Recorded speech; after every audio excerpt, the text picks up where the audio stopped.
오늘 말씀은 요한계시록 1장 1절부터 8절까지 보겠습니다.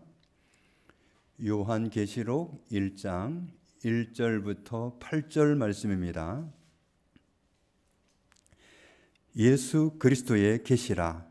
이는 하나님이 그에게 주사 반드시 속히 일어날 일들을 그 종들에게 보이시려고 그의 천사를 그 종 요한에게 보내어 알게 하신 것이라.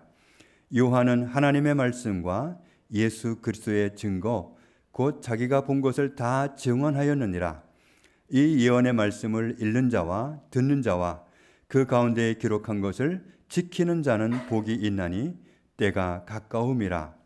요한은 아시아에 있는 7 교회에 편지하노니 이제도 계시고 전에도 계셨고 장차 오실리와 그의 보좌 앞에 있는 7 영과 또 충성된 증인으로 죽은 자들 가운데에서 먼저 나시고 땅의 임금들의 머리가 되신 예수 그리스도로 말미암아 은혜와 평강이 너에게 있기를 원하노라. 우리를 사랑하사 그의 피로 우리 죄에서 우리를 해방하시고 그의 아버지 하나님을 위하여 우리를 나라와 제사장으로 삼으신 그에게 영광과 능력이 세세토록 있기를 원하노라. 아멘. 볼지어다 그가 구름을 타고 오시리라. 각 사람의 눈이 그를 보겠고 그를 찌른 자들도 볼 것이요 땅에 있는 모든 족속이 그로 말미암아 애곡하리니 그러하리라. 아멘. 주 하나님이 이르시되 나는 알파와 오메가라. 이제도 있고 전에도 있었고 장차 올 자요 전능한 자라 하시더라. 아멘. 성경은 크게 보면 한 권입니다. 그런데 또 나누어서 보면 2 권이죠. 구약, 신약. 더 세부적으로 보면 66권입니다. 구약은 39권, 신약은 27권. 모든 성경은 그 성경이 기록될 때 어떤 대상을 정해놓고 기록이 됩니다. 신약 성경 중에서 맨 마지막 책인 요한계시록도 처음에 기록될 때에는 그 하나님의 말씀을 받아야 되는 대상이 있었기 때문에 기록이 된 겁니다. 우리가 요한계시록을 하나님께서 원래 의도하신 대로 알아듣기 위해서 요한계시록이 주어진 시대로 돌아가서 그 시대가 어떤 상황이었는지 살펴보겠습니다. 금년은 2022년입니다. 그런데 아무 숫자도 앞에 붙지 않고 그냥 81년도, 그때의 로마 제국 시대인데 로마에는 새로운 황제가 등극합니다. 황제의 이름은 도미티안입니다. 도미티안이 황제가 되었을 때 로마는 경제가 매우 어려웠습니다. 황제는 되었지만 돈이 없으니까 뭘 할 수가 없는 거예요. 그래서 나라를 잘 돌아가게 하기 위해서 돈을 마련해야 됐던 도미티안 황제는 어떤 생각을 했느냐 하면 당시에 재산을 많이 가지고 있는 원로들 중에서 자기 마음에 벗어나는 몇몇 사람을 누명을 씌워가지고, 마치 이세벨이 아합의 포도원을 빼앗기 위해서 누명을 씌워가지고 빼앗았던 것처럼 누명을 씌워가지고 죽이고 그 원로들의 재산을 강탈했습니다. 그런데 그 원로들의 재산은 아주 천문학적이라서 몇 사람 재산을 빼앗으면 나라가 돌아갈 정도로, 그 큰 로마가 돌아갈 정도로 재원 마련이 가능했답니다. 그리고 이 도미티안이 또 한 가지 시도하고 싶었던 것은 이 그리스 로마의 신들을 다시금 자기 나라에 이렇게 섬길 수 있는 분위기를 만들어서 많은 신들이 로마를 축복하도록 그렇게 해야 되겠다. 그래서 지금 경제적으로도 어렵고 기울어진 이 로마라는 나라가 신들이 축복해서 잘 되게 해야 되겠다, 이런 생각을 가지고 로마 그리스 신들을 다시 등장시켜 가지고 그 신들을 위해서 어떤 성전도 짓고 이렇게 하려고 계획을 세웠는데 어떤 공동체에서 로비를 하면서 강하게 반발을 합니다. 못하게. 그래서 그 공동체 때문에 못했어요. 그런데 그 공동체가 누구냐 하면 그리스도인들입니다. 그리스도인들은 신들을 끄집어내 가지고 막 분산시켜서 만들어 놓고 지역마다 만들어 놓고 그 신들을 섬기게 하고 그 신들이 로마를 축복하게 하라고 하는 그 황제의 계획을 못하게 막았습니다. 그래서 10년 정도 그렇게 못하고 있다가 한 10년을 지나니까 도미티안의 권세가 너무 커졌습니다. 그래서 커지니까 이제는 자기 권세를 이용해서 누가 반대를 해도 그냥 강압적으로 밀고 나가는 겁니다. 그래서 로마 그리스도 신들을 다시금 다 끄집어내서 곳곳마다 어떤 그 성전을 짓게 하고 그 신전들을 짓게 하고 그 신들을 섬기게 하고 그렇게 아주 어지러운 세상으로 영적으로 혼탁한 세상을 만드는 겁니다.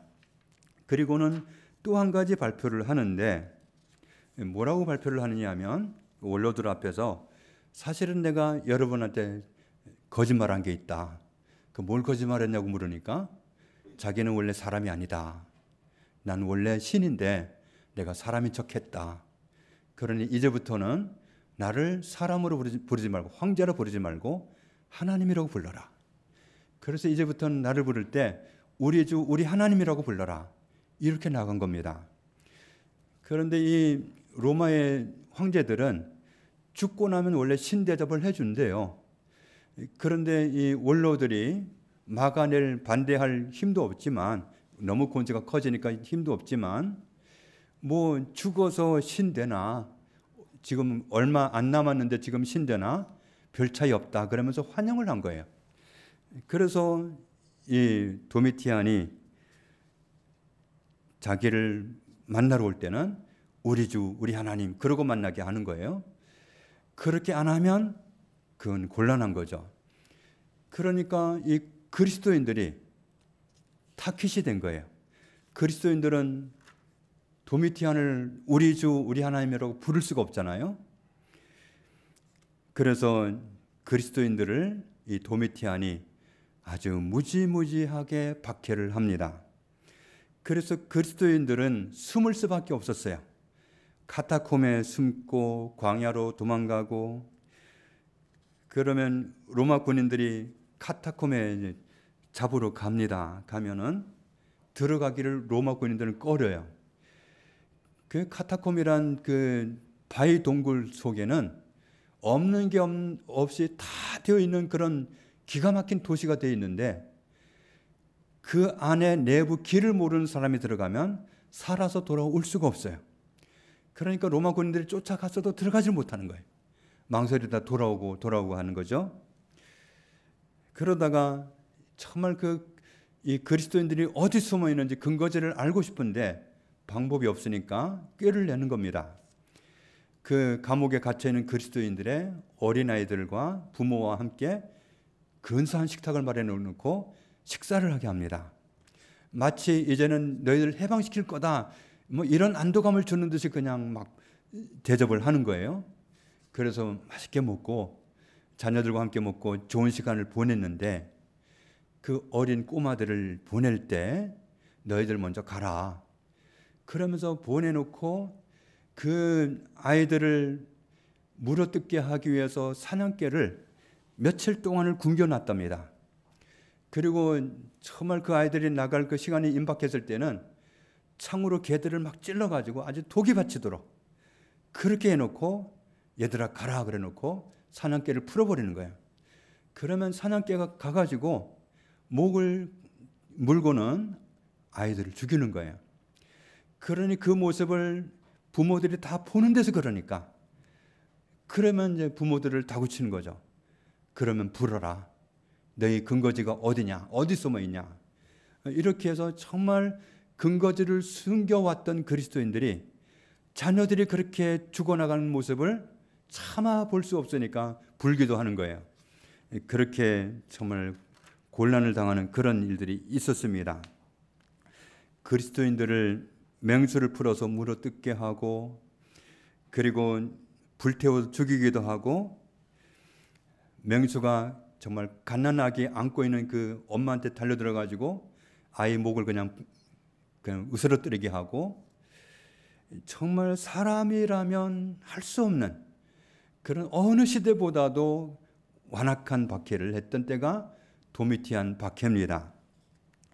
그래서 살려면 방법은 있어요. 배교를 하면 됩니다. 사도행전 26장에 보면 바울도 예수님을 만나기 전에는 그리스도인들을 박해했던 사람입니다. 사람들로 하여금 옥에 가두게 하고 또 죽이기도 하고, 그 다음 절을 보면 강제로 모독하게 하는 말, 배교하는 말을 하게 하고, 그러면 놔주는 거예요. 그러면 이 배교를 하면 일단은 죽이지 않아요.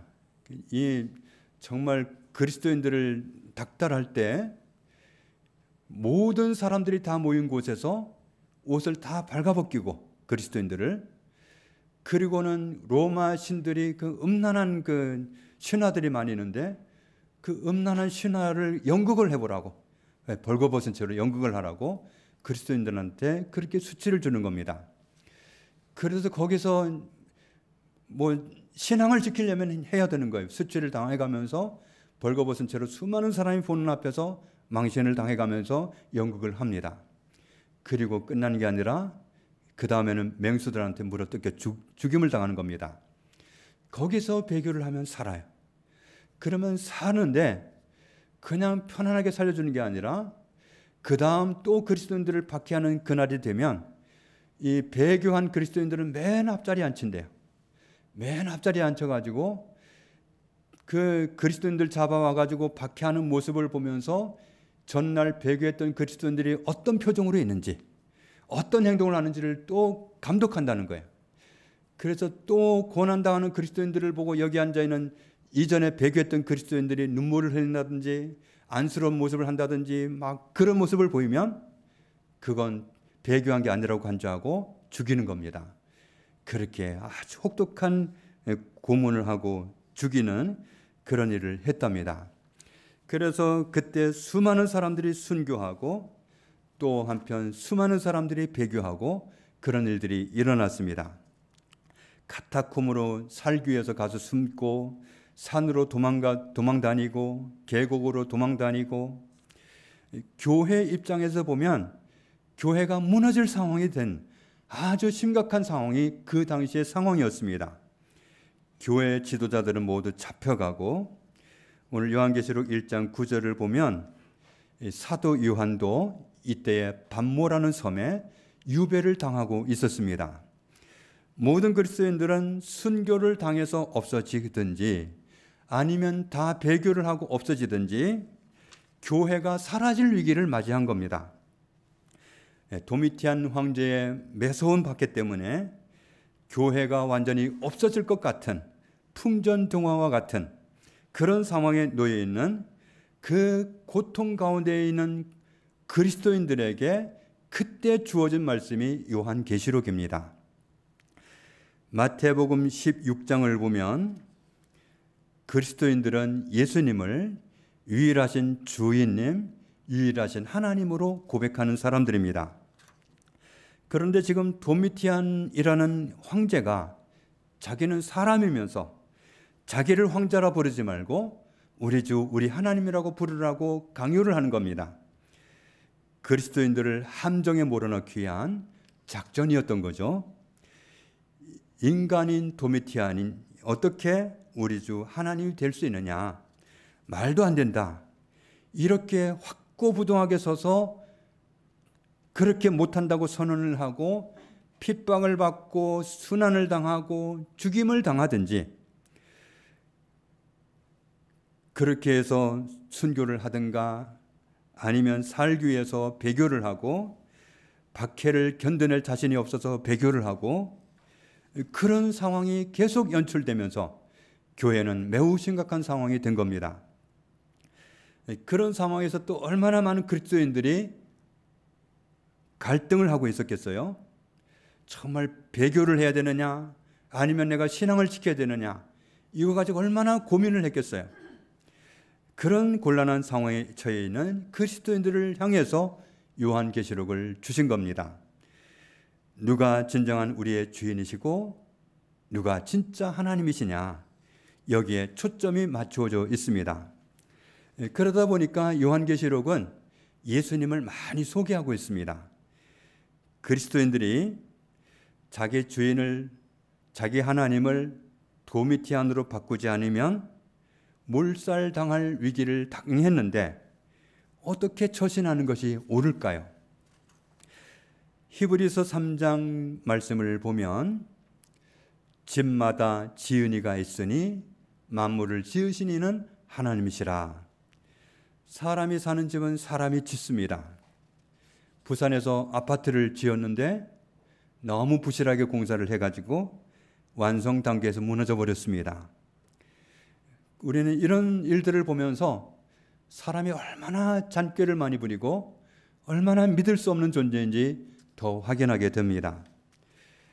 사람들은 있는 재료를 가져다가 집을 지었습니다. 집마다 지은 사람이 있다. 그런데 그 집을 지은 원재료를 포함해서 만물을 지으신 분은 하나님이시다. 히브리서 11장의 3절에도 믿음으로 모든 세계가 하나님의 말씀으로 지어진 줄을 우리가 아나니 보이는 것은 나타난 것으로 말미암아 된 것이 아니니라. 우리가 가진 성경 맨 처음을 보면 태초에 하나님이 천지를 창조하시니라. 요한복음 1장에도 예수님을 소개하고 있는데 그가 태초에 하나님과 함께 계셨고 만물이 그로 말미암아 지은 바 되었으니 지은 것이 하나도 그가 없이는 된 것이 없느니라. 예수님은 만물을 지으신 하나님입니다. 예수님이 짓지 않았는데도 있는 것은 아무것도 없다. 다 예수님이 지으셨습니다. 예수님은 만물을 지으신 분이니까 예수님은 하나님이시고 예수님은 만물의 우리의 주인이십니다.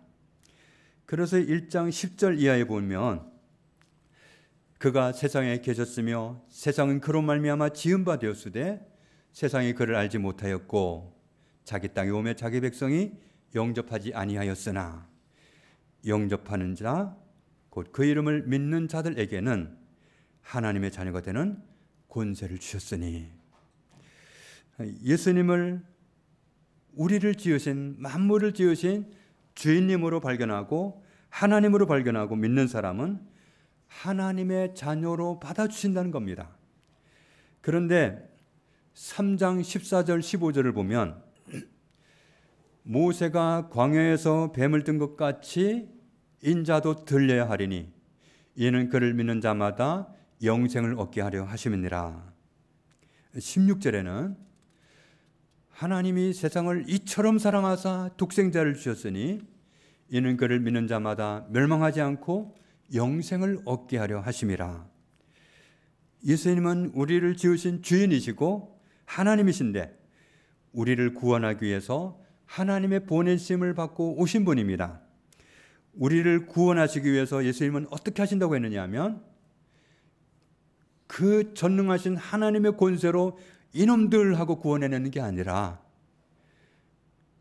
나무에 달리리라. 모세가 광야에서 뱀을 장대에 매달았던 것처럼 나도 그렇게 달려야 되리라. 십자가에 못 박혀 죽으심으로써 우리를 구원하시겠다고 말씀합니다. 마태복음 16장 21절을 보면 더 구체적으로 말씀하시죠.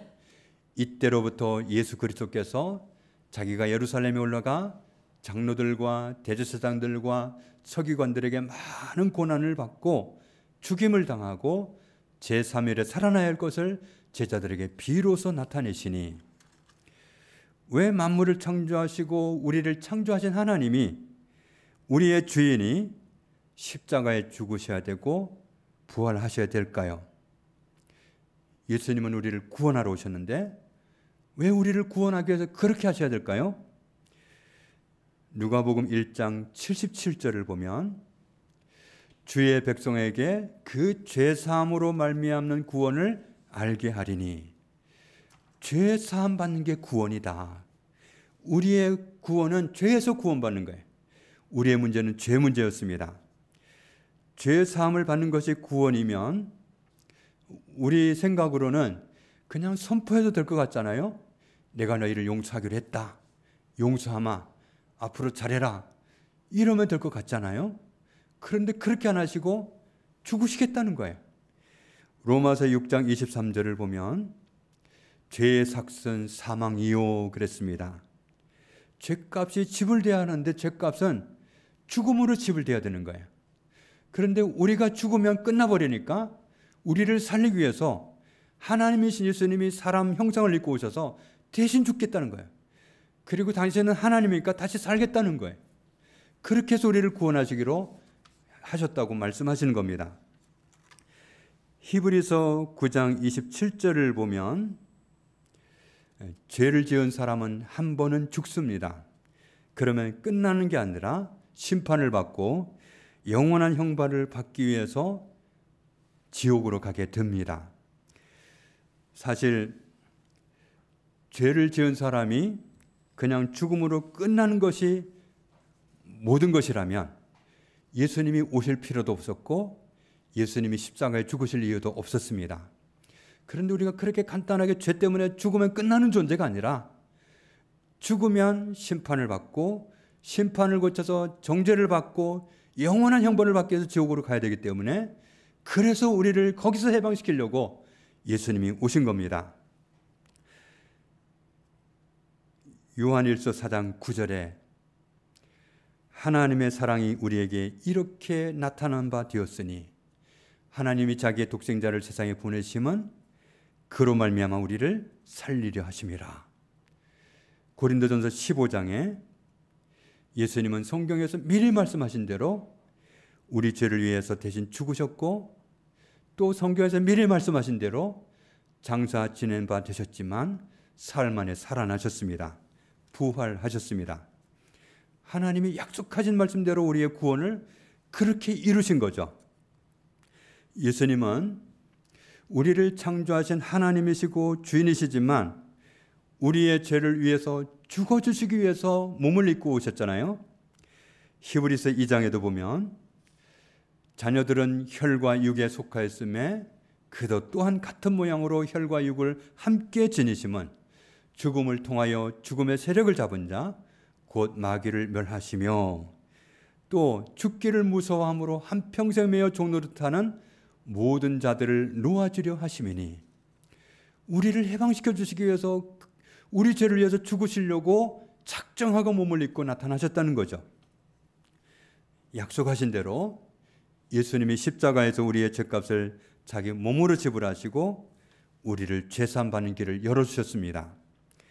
그래서 로마서 3장에 말씀합니다. 같이 읽겠습니다. 모든 사람이 죄를 범하였음에 하나님의 영광에 이르지 못하더니 그리스도 예수 안에 있는 속량으로 말미암아 하나님의 은혜로 값없이 의롭다 하심을 얻은 자 되었느니라. 골로새서 1장에도 하나님께서 우리를 흑암의 권세에서 건져내시고 하나님이 사랑하시는 아들의 나라 예수님의 나라로 옮기셨다.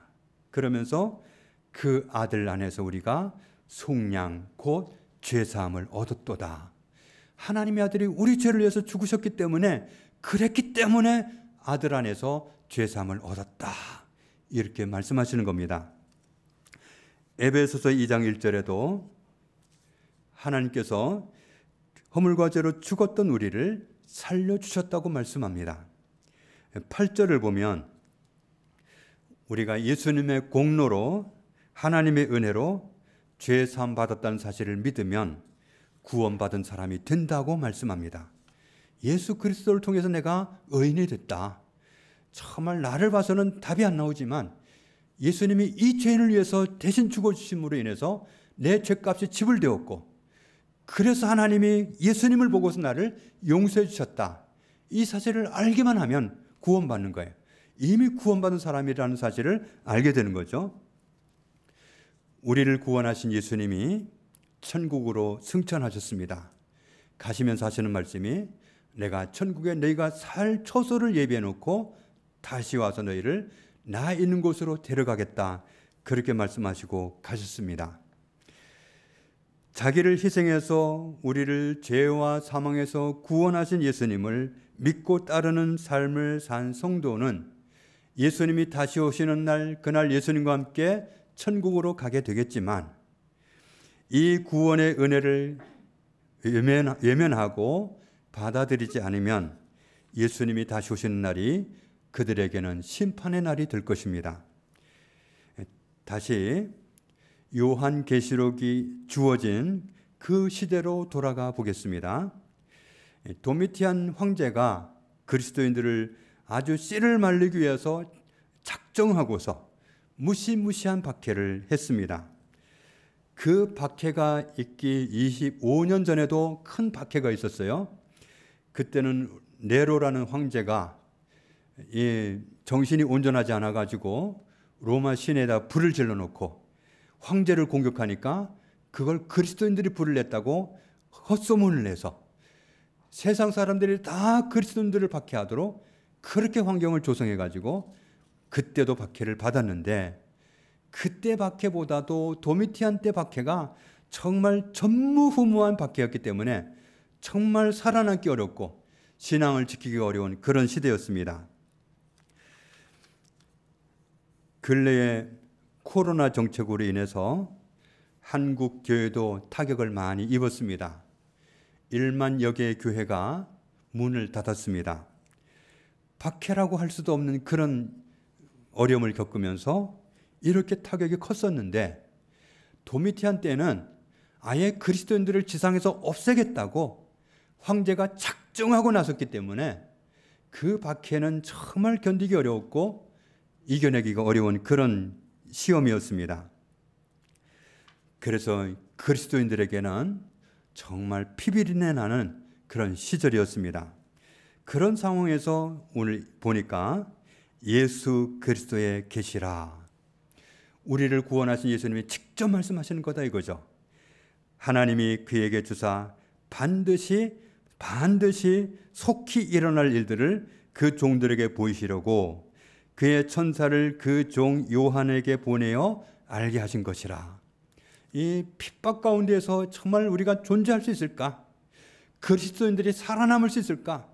교회가 존재할 수 있을까? 이런 심각한 곤란에 처해 있는 그리스도인들에게 예수님이 직접 하신 말씀이 내가 알게 해주마. 반드시 속히 이런 일이 일어나리라.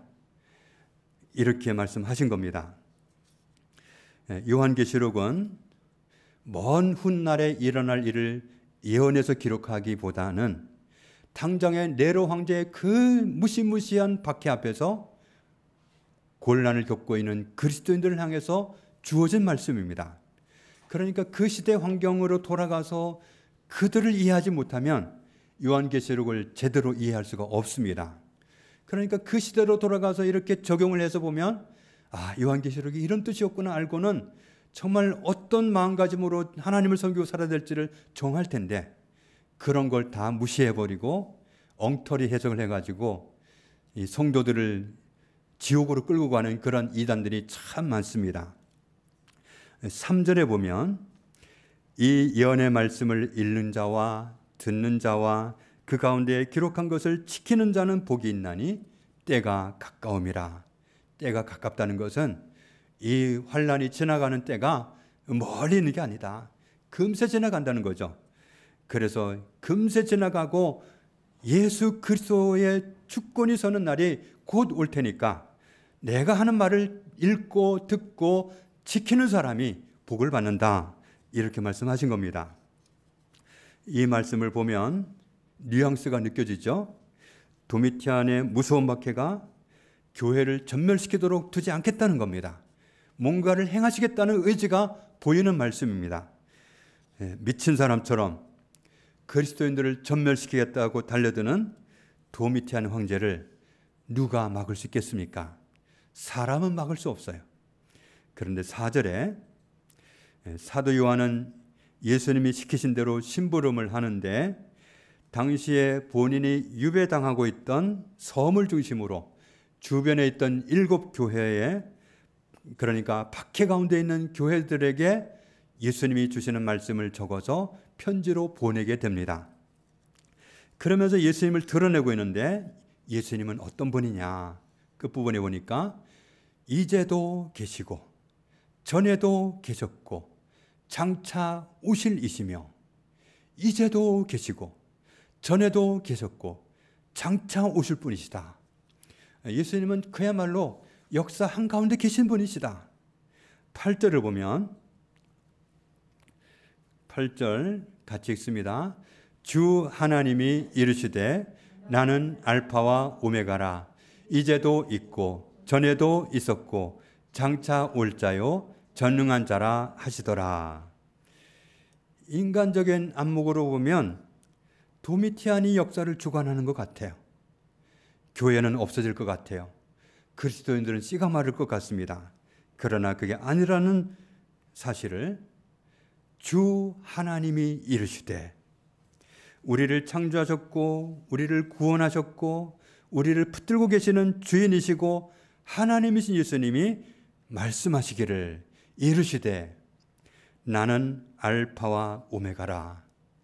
이 알파 오메가는, 알파는 히브리어의 맨 첫 알파벳이고 오메가는 알파벳의 맨 마지막 글자입니다. 시작과 끝이다. 처음부터 마지막까지 역사를 주관하는 것은 나다. 사람이 주관하는 게 아니라 내가 주관한다. 이제도 있고 전에도 있었고 장차 올 자요 전능한 자라. 전능하다고 하는 것은 어떤 능력이 좀 있다는 뜻이 아닙니다.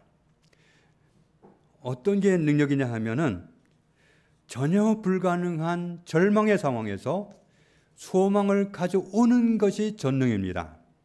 예를 들면 아브라함과 사라가 수많은 자손을 드리라는 약속을 받았는데, 그런데 그 약속이 이루어지기도 전에 몸이 늙어버렸습니다. 사라는 경수가 끊어지고 아브라함도 생식 기능이 멈추었습니다. 그런데도 하나님은 그들에게 자녀를 주시겠다고 하시더니 진짜로 다 끊어졌는데도 그들에게서 이삭이 태어났습니다. 그게 전능입니다. 모든 게 멈췄는데 어떻게 해산을 합니까? 어떻게 아이가 생깁니까? 그건 사람이 할 수 있는 영역이 아니에요. 그게 바로 전능입니다. 또 나사로가 죽은 지가 나흘 돼서 무덤에 있습니다. 예수님이 오시더니 돌문을 옮겨 놓아라. 이스라엘은 무덤이 굴로 되어 있는데 돌문으로 막아놨거든요. 돌문을 옮겨 놓아라.